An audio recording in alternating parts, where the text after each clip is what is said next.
Hello, everyone. Welcome to a very special interview for the Fight Site. Today, I have the pleasure of interviewing one of the most important figures in extreme couture and in coaching today, I think, in all of mixed martial arts, Eric Nicksick. First of all, thank you very much for being here. Really appreciate you coming on. My pleasure, Ben. Thanks for asking, man. So before we begin, make sure that you go and check out the Fight Site for all of the best possible analytical content you can get for MMA. Make sure you check out our YouTube channels, the Fight Site and the Fight Site Presents, for longer form content. We also have the Fight Site Podcast Network. Highly recommend you check it out. Some fantastic shows that you can listen to. For example, Say Us Again. We do a BJJ podcast once every 8 months, apparently. So definitely check out all the great content there. Also, make sure you check out the Patreon for $3 and up. There's many different tiers and different things that you can get, exclusive access to certain shows and series, as well as requests for articles and podcast requests. Make sure you check that out. So let's just jump right into it, because I was really excited to talk to you because I have a lot of respect for a lot of the work that people who are training at Extreme Couture have been showing the growth in their games. So, but I always like to go back to the beginning. So kind of how did you get into the business of coaching mixed martial arts fighters and combat sports athletes, and how'd you get here? It's funny because it was just kind of a random path for me. I always assumed that I'd be coaching football through my lineage and through my dad and my family. So getting into MMA was kind of a detour for me, but I noticed that I had a path there. I think with the film study, the breakdowns, the camaraderie, the people you're surrounded. I mean, there's so many things that kind of tie into what I dealt with football as you do with MMA. And I just kind of submerged myself the best I could in the sport with some great fighters and coaches around me. And I think just inherently that growth and that kind of maturation underneath those coaches has kind of formed me in the coach that I am today.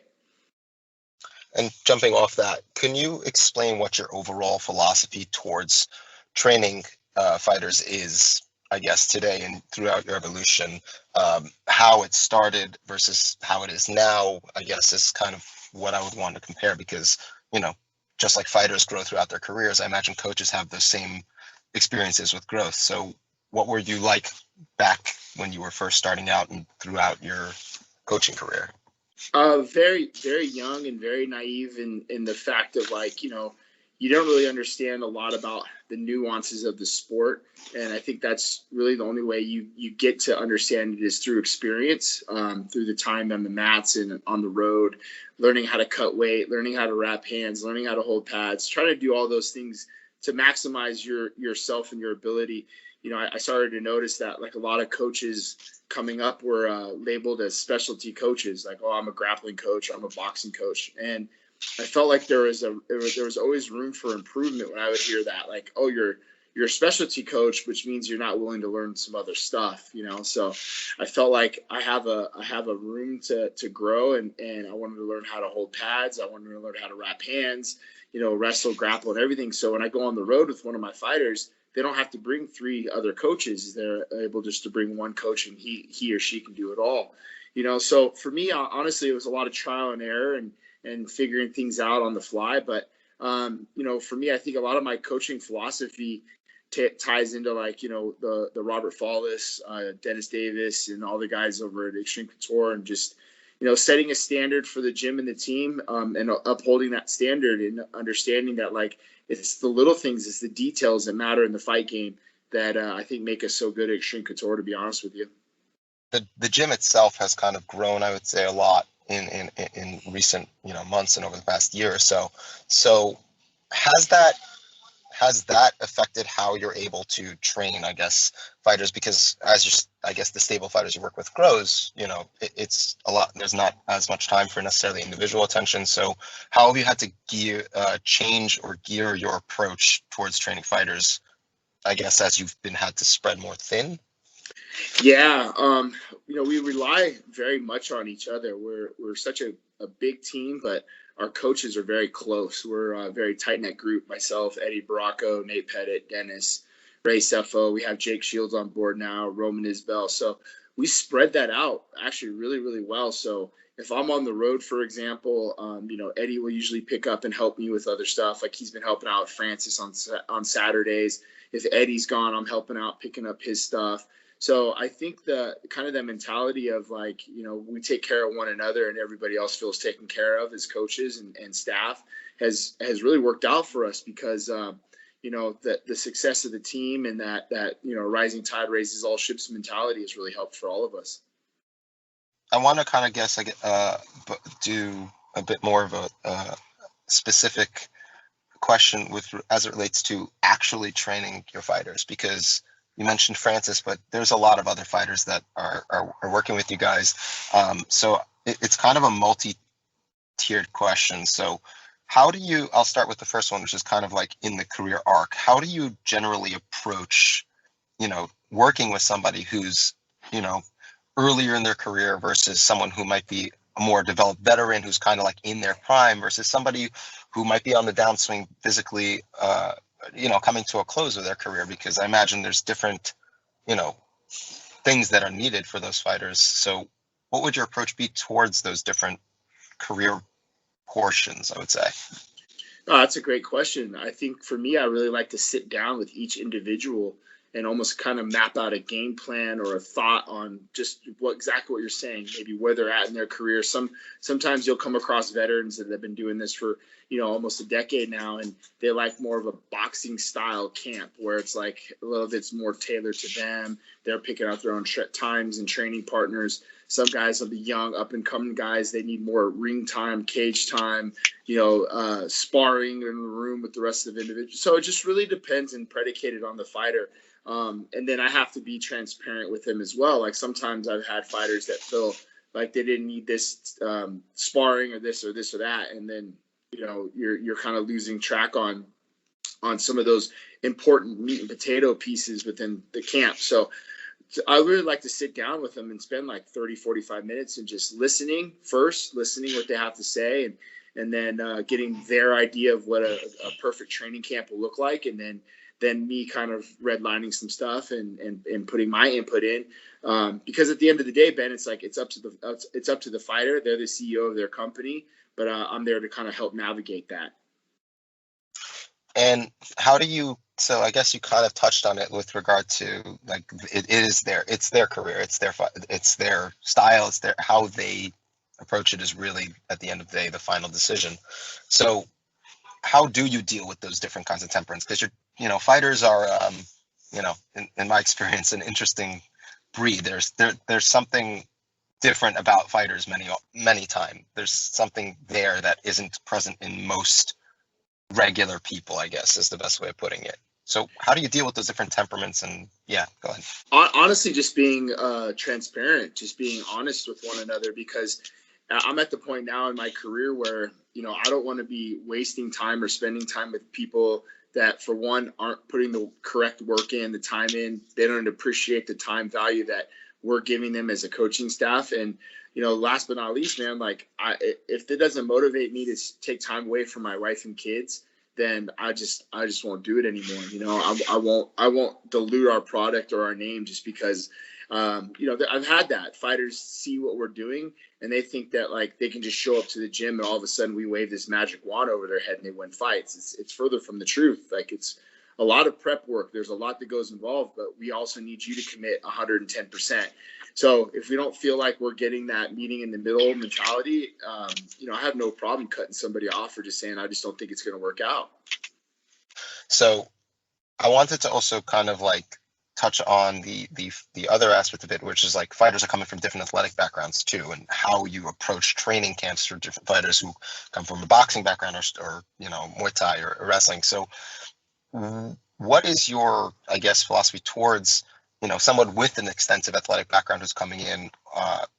How do you determine how much time you give towards developing specific skill sets? Is it expanding their skill set broadly, or more you try to give them specific smaller tool sets to implement their games that they're really good at already? Yeah, so it really depends on where we're at as far as if we're in camp or out of camp, right? So Hmm. if we have somebody like, let's use Danny Gay for an example. He's been Hmm. a kid that I've been bringing up to the regional scene. So usually we'll look at when we're outside of camp is where you try to add or bring in new tools. Like, oh, let's try, let's go see Dwayne Ludwig and let's do this, or let's try to add new things. Let's get more time in the gi.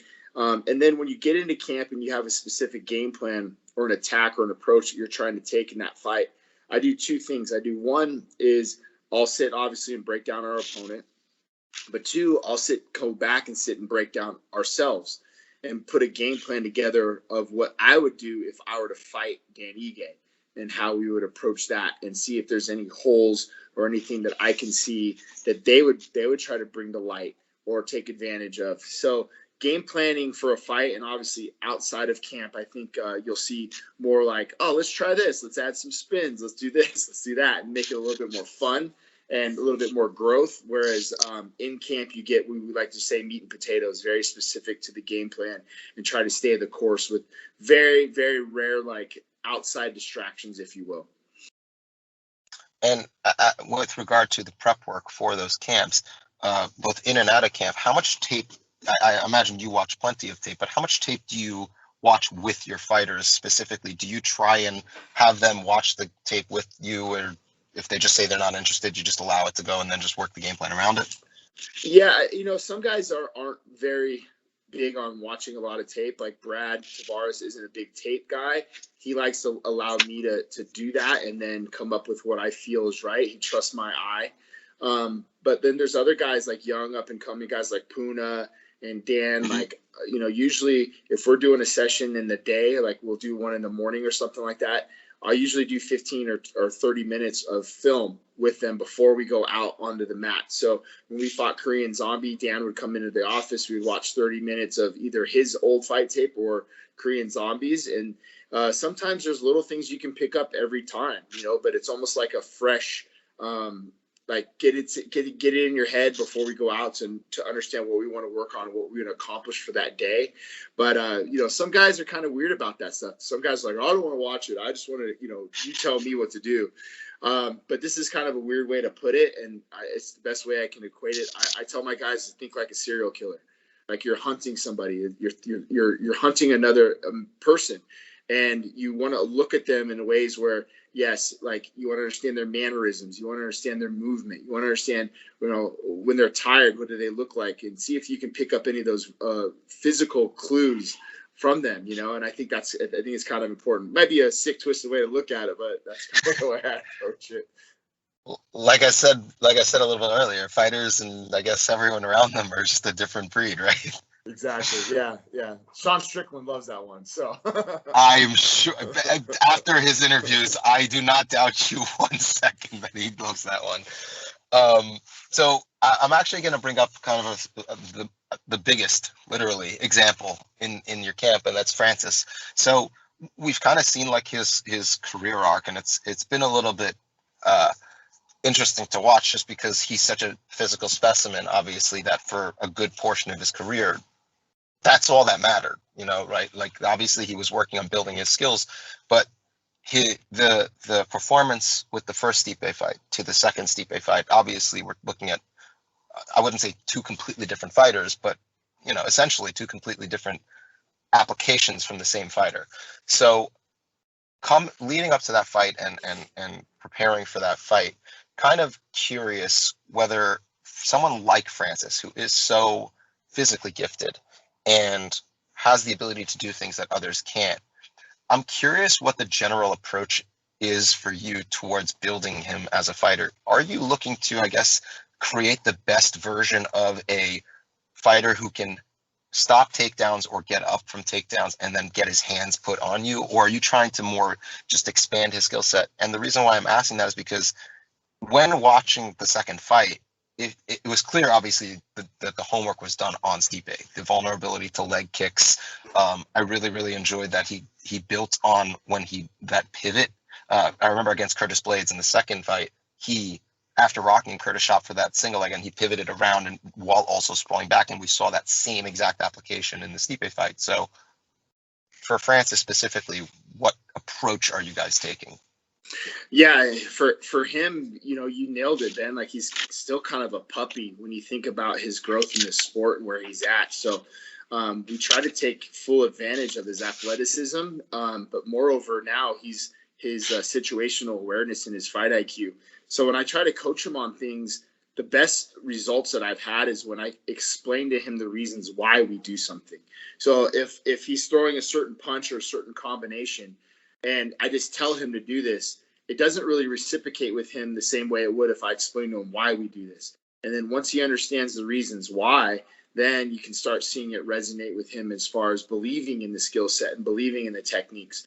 So that has been something I've learned with him over the years. And it's something that I feel like it showed a lot in the fight, where it's like, hey, if we can attack this calf kick, here's the thing that's going to open up. If we can start attacking, level change with our striking and punching him into his chest, here's how it's going to negate the takedown, and here's how throwing midline strikes will do this.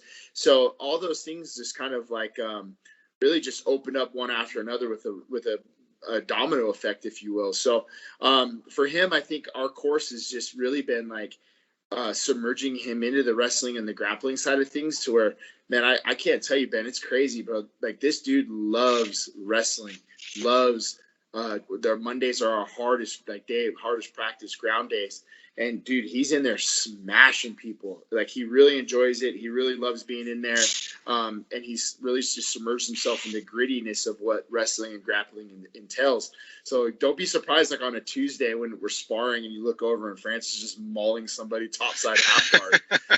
It's crazy, bro. It's a sight to see, man. And I'm very proud of him in a lot of ways, because when we first sat down and met about us working together, we talked about what he was afraid of and what those things were that lived underneath the bed. And we always kind of referred to it as the boogeyman. And the comment that I said back to him, I was like, well, what if I told you that if you look boogeyman in the face and conquer those fears, that you'll be the baddest man on the planet? And he's like, I'm all in. Let's do it. So all the shit he was afraid of, man, he's using that on other people now. Oh God. Okay, so that's actually really interesting, because specifically, I don't recall who said it, but I've heard it mentioned before with regard to that. A lot of times, fighters take the thing that they're most afraid of having done to them and make it their best weapons. So I'm curious if that's something that played into it. Yeah, I think we had a really good heart-to-heart, after the Derek Lewis fight, and we sat down and just he was working over at Extreme Couture but wasn't there full time, so he did start doing his full-time camps at the Curtis Blades 2 fight. So man, I think sometimes that's our biggest weapon to ourselves, is our own accountability and just understanding the areas that we can improve on and become better. But he has that mindset that he didn't go through all the things he's been through in his life just to fall, to stumble at the finish line. And that's what I kept telling him, man. Like, this is not the story that's been written, bro. Like, we got to attack this shit head on and conquer all these fears, because there's no reason why that you're here other than to become a champion. So moving on from that, I want to talk about just building off that conversation of building him as a fighter, and just building an athlete versus someone who's slightly less athletic. There are plenty of examples of fighters that we can say who relied on their athleticism and kind of skipped steps. Yeah. And I'm sure that having those honest conversations with fighters and stuff like that. But how do you spot? Oftentimes their athleticism does just straight up cover for holes that we don't see until it's too late. And I guess as a coach, how do you try to avoid those pitfalls for fighters who would fall under that, I guess, uber athlete role, versus somebody where it's easy to see where they're making the mistakes? They're not able to cover those holes as efficiently.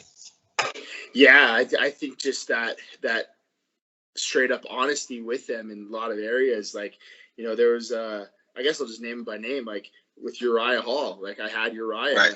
And it was very difficult for me to get him to do the things that we knew he needed to improve on, in the areas of his game that he just kind of neglects. And you have a choice, right? He hires and fires as he sees fit.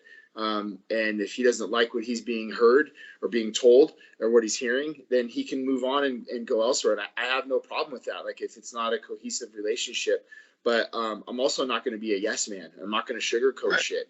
And, if that's going to be my downfall, then so be it. But I think the product speaks for itself, and understanding that, like, dude, if you want me just to tell you look pretty and be your biggest cheerleader and scream and yell, he's at the right gym. I'm not like that. I'm not going to do that. I'm going to be very real with my fighters and understanding, hey man, we're going to get our ass kicked if we're not doing these things and improving on these things. So that's the biggest thing for me, man, is transparency and honesty with these guys, because at the end of the day, bro, if you're just yes man and these men and women, you're going to be caught up pretty quick. I'll tell you that.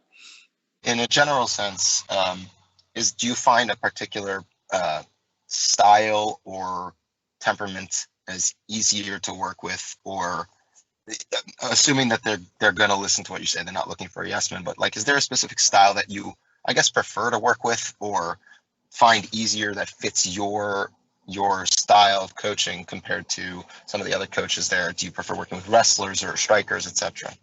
No, not necessarily. I haven't really thought of it that way, but for some reason, why I feel like if you're Hawaiian, I'm coaching you. I have so many Hawaiian fighters in my stable of guys that I work with, but I think personality traits are big. Honestly, Ben, like, I want to know how you treat your mom. I want to know how you treat your wife. I want to know how you treat your kids. I want to know the type of individual you are and the person that you are. I met with Dominic Reyes not too long ago, and he came down to the gym and talked about training with us. And that was my first question, man, was like, what's your family like? And he said all the right things, man, and all the things that make you inspired to work with an individual. It's not necessarily the money or the fame or where they're at in their career, but moreover, do they inspire me to take time away from my family to help them grow, right? So stylistically, man, like, I think you can never really go wrong with a wrestling pedigree. It's always going to be nice when you have that mentality, that mindset. But really, at the end of the day, man, just how you get along with them, to me. I wanted to kind of like bring it to a smaller fighter, one who both I and the fight site have a huge amount of respect for, Mads Burnell. I'm just very curious specifically because we know that, and he said it on the mic, but he talked about his love of old school boxing and watching tons of tape and stuff like that. So working with someone like Mads, I feel like, is a little bit interesting because of how much he does watch tape just because he loves the sport. So this is generally just me asking like what it's like to work with someone like that, and what kind of direction you could take with somebody who knows exactly what they want to fight like. Yeah, it's fun, man. Mads is an unbelievable athlete, and a lot of people forget, like, you watch him on the ground and he's super, like, he's one of the fastest black belts to ever get his, youngest and fastest ever in Denmark, and then the kid can wrestle. And then the guy, when you see him on the feet, he can box. He's the real deal. He's been coming to Shrink Couture for a long time now, and him and Coach Dennis Davis have really hit it off. You've been seeing that in their last few fights, the game plans, the preparations that they had. I got to be there firsthand and watch what they did for Emmanuel Sanchez. And, man, there's just everything was spot on. And what Coach Dennis does so well is he takes your best attributes and matches them up against their worst and gives you the best chance to win. But it's nice when you have a guy like Mads who's very well rounded anywhere, and if he makes it a fight or a barn burner or it has to turn into the wrestling, you're comfortable there, man. I remember when I got a corner Mads in the UFC once, and then he took a short notice fight. I think that was his fight in, and this guy, a lot of people forget, like, he was beating the crap out of Arnold Allen, like beating him bad, and got caught in a silly ninja choke with like a minute left, and that was, if you go back and watch that fight, he put on a clinic.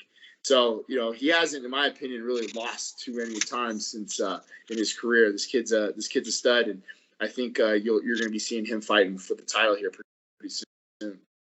Yeah, and jumping off that specifically for the Emmanuel Sanchez fight, one of the most frustrating things watching it, and I'm curious about how this plays into your training, is that we were lucky that the judges actually got this one right. I feel like with the wrong set of judges, they would have scored the activity of Emmanuel Sanchez over the actual effectiveness and efficaciousness of the strikes and what Mads was doing. And it comes down to defense. A lot of people don't necessarily know what they're watching when they're seeing active defense. For example, not to call out somebody like Big John, but to call out Big John directly.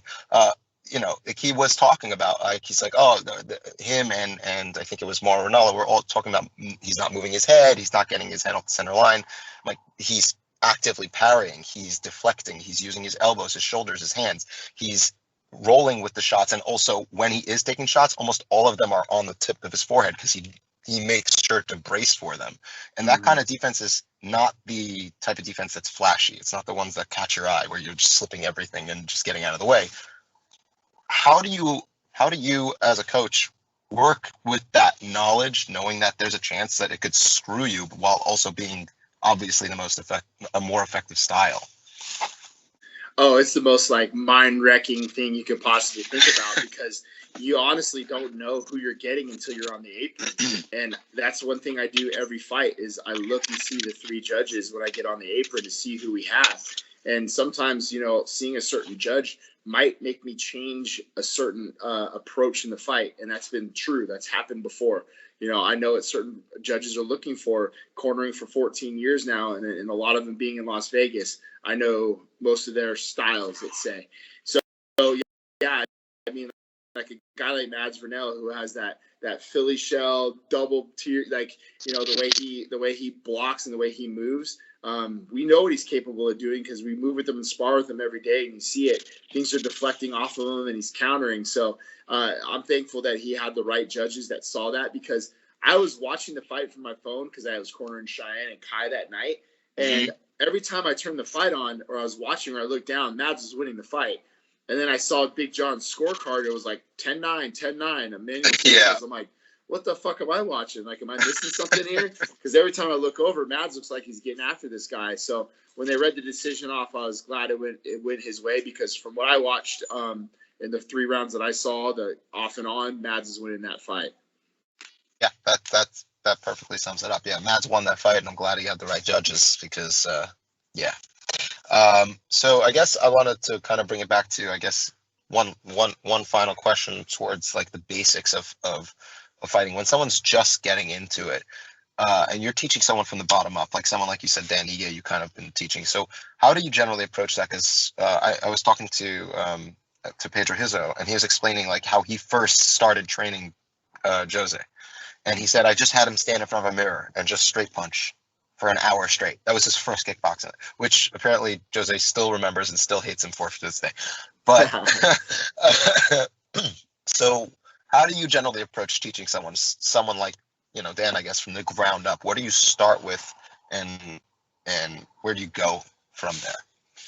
I think the thing for me is kind of understanding who and what they need to become, right? And I think it was like Michelangelo would look at something when he made a sculpture. It's like, what does this want to be, right? I'm not going to sculpt it to what I want it to be. I want it to kind of tell me and show me what it is. And I think that's each approach with each fighter, and understanding their personalities, their whys, their nuances, their skill sets. All those things kind of come into play. Athletic capabilities, like Dan Ige was never like a big kicker. Like he wasn't very flexible. So it's like, well, we'll work on those things as time comes, but we're gonna definitely add some other things to the tool shed, right? But as time has gone on, really my biggest approach has just been understanding who and what they are, what skill sets they bring to the table, and focusing on kind of dialing those things in when it comes to camp, and then outside of camp, working on the things that I think are going to help them grow to become better fighters, So really just depends on the fighter to me. But for Dan, it was just like, hey, this guy didn't even know when he hit the pads that on the pad, the circle was where you aim for. He didn't even know that until like recently. He's like, oh, that's the target? I'm like, yeah, dude, that's what you want to hit right there. That's where you want to hit. And then they knocked out Gavin Tucker. So, oh, I guess he found the target. Yeah, found the target, Ige. That's great. So I had just thought about this actually as you were talking. I was just curious. Speaking of, I guess, limitations of a fighter. and I know you're big on honesty with a fighter, so I'm very curious if you have had conversations where a fighter of yours gets offered a fight or takes a fight where you're aware that he not only is he a betting underdog or she a betting underdog, but there's significant skill discrepancies within within their abilities as fighters, as whether it's on the feet or like, how do you have that conversation with your fighters and how do you approach it? Yeah, it happens quite a bit, especially on the regional scene. I think it's something that just that level of transparency and your approach, the way you say it, right? Like, where if I was saying it in a derogatory way and condescending way, they might take it as take offense to it. But for the most part, I think, like, hey man, like, I like the fight, I like the matchup, but I think we're a year away from fighting this person, or I think we need to build on some of this stuff before we do that yet. But when it comes to like the UFC and like, guys are in the top 10, top 15, you don't really have much of a choice anymore when it comes to that. So you have to make sure that as you're navigating your career as a maybe an early entry UFC guy, then you're figuring those holes out right then and there, and hope that you get the right matchup that doesn't exploit those holes. For me, like for example, with Puna in his last fight with Brendan Allen, I thought that fight was a perfect litmus test where we're at in our career. And there's areas that I'd like to see Puna improve in, and those areas came to light in that fight. And sometimes it takes a loss for you to understand, like, okay, I now understand the things that coach was telling me about, and I'm going to go back to the drawing board and work on those things. So could Puna have knocked that guy out in the first round and we would have moved on, and I would have had more time to work on those things? Absolutely. But, the decision didn't go our way, but it also, I think, brings to light those areas that we talk about of improvement. So sometimes those losses are actually better than some of those wins, because it gives you time to let them understand where we can improve on. Oh, Eric, I can't thank you enough for joining me. I really appreciate your time and your wisdom as a coach. It's been really interesting and and fascinating to kind of get some insight into how you think and how you approach training, fighters in general. So before we go, I guess shout out your Twitter or your Instagram or whatever you'd like, where people can find you and show support, maybe ask you some questions. Yeah, sure. My Instagram is the best way to get a hold of me. It's Eric_XCMMA. So get a hold of me on there. Yeah. And make sure if you're down in Las Vegas, go check out Extreme Couture, because it's a pretty good gym from what I understand. So yeah, definitely worth checking out. So thank you everyone for joining us. Make sure you check out thefightsite.com for the best analysis pieces. Make sure you check out the Fight Site and the Fight Site Presents on YouTube. You can also check out the Fight Site Podcast Network, our Patreon, and make sure you also check out the merch site, because we've got some really cool stuff actually on there, so you might as well. Once again, Eric, thank you so much for joining me. It has been a pleasure to sit and pick your brain. My pleasure, brother. Anytime.